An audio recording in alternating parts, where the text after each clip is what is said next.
Il a fallu environ 7 heures aux avocates générales Seyne Viguier et Sophie Avar pour montrer aux magistrats et jurés que Laurent Gbouti-Baloutta doit être condamné pour génocide, complicité de génocide et complicité de crimes contre l'humanité, les crimes commis dans l'ancienne préfecture de Gikongoro au sud du Rwanda, une préfecture qu'il a dirigée de juillet 1992 à juillet 1994.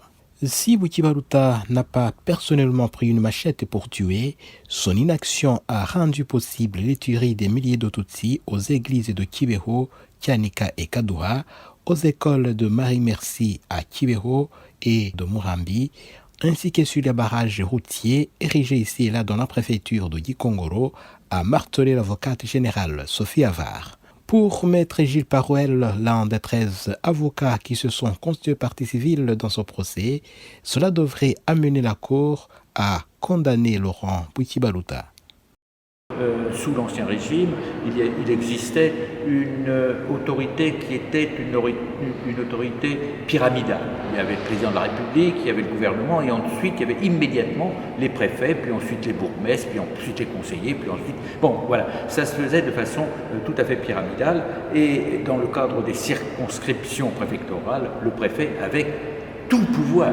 Il avait tout pouvoir. Et il ne rendait compte qu'à une seule personne, c'était au Premier ministre, quand il y en a eu un, et puis avant, quand il n'y avait pas de Premier ministre, et qu'il y avait simplement le chef de l'État, eh bien, au chef de l'État. Il faut savoir que dans le cadre des préfectures, rien ne pouvait se faire sans l'aval de l'autorité préfectorale. Et c'est là où l'autorité, ou plus exactement la responsabilité de Laurent Gbouti-Baloutta est particulièrement, à mon sens, engagé, même s'il n'existe pas véritablement de fait où il a commis réellement des actes de génocide. C'est plus par son inaction. Il y a une personne qui est intervenue et qui a parlé d'inaction coopérative.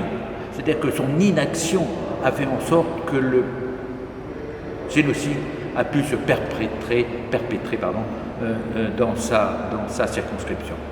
La meilleure des choses, c'est à Murambi. C'est qu'à Murambi, il est réveillé à 3 h du matin. En face de lui, il y a 50 000 personnes qui sont en train de se faire massacrer.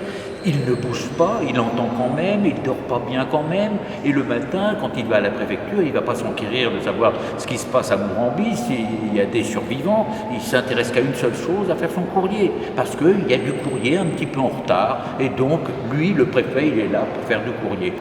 Et c'est cette inaction coopérative qui est blâmable et qui va faire en sorte, j'espère, de rendre Gbouti-Baloutta responsable des faits qui se sont commis dans les sites du génocide dans sa préfecture.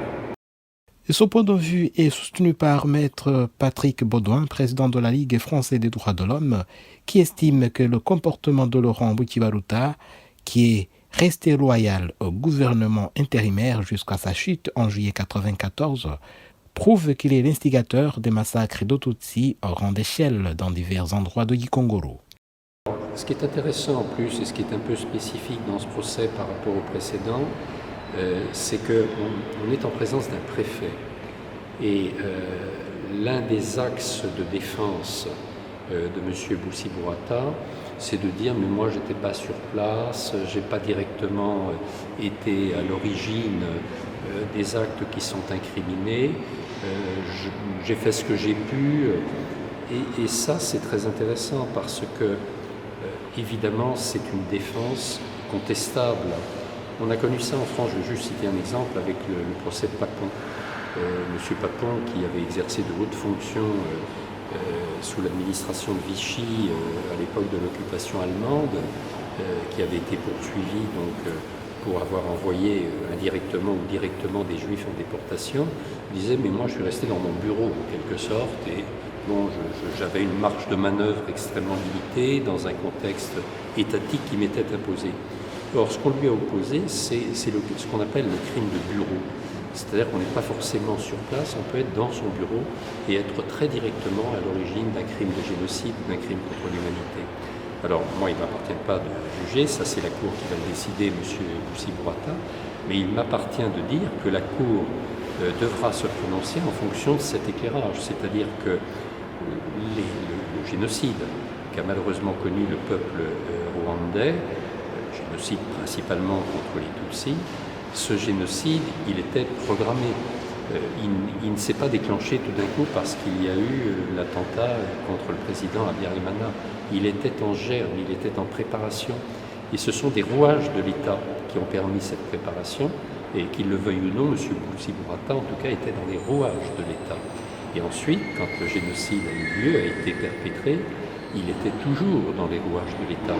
Il avait la possibilité d'agir vis-à-vis des gendarmes, de moyens de communication, de moyens de locomotion. Donc il doit rendre des comptes aussi sur les décisions qu'il a pu prendre ou l'absence de décisions qu'il a prises. Donc c'est dans ce contexte global qu'on doit apprécier la culpabilité ou l'absence de culpabilité de M. Bulsi Bourata.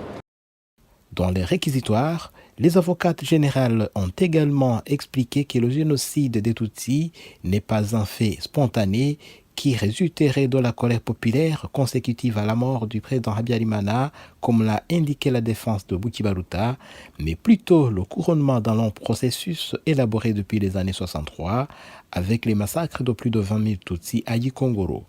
Et à l'avocate Céline Viguier de préciser que Bouti Baruta s'inscrit dans cette continuité administrative et a promis l'impunité pour ses subalternes, sous-préfets et bourgmestres qui ont participé au massacre des Tutsis. Le collectif des partis civils pour le Rwanda est confiant que cette affaire Bouti Baruta débouchera sur une condamnation qui rendra justice aussi bien aux victimes qu'aux rescapés du génocide des Tutsis. Mes attentes, évidemment, j'attends que M. Bouti Baruta soit condamné. Vous imaginez, ça fait 27 ans que ce monsieur est là, n'est pas inquiété. Vous avez suivi la procédure comme moi.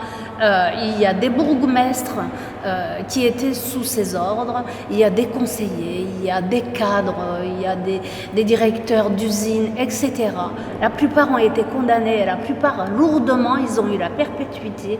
Monsieur Bouti Baruta, il est dans l'impunité depuis 27 ans. Il est en France, il est tranquille. Donc moi, j'attends que maintenant, Monsieur Bouti Baruta soit là où il doit être à la fin de cette procédure, c'est-à-dire en prison.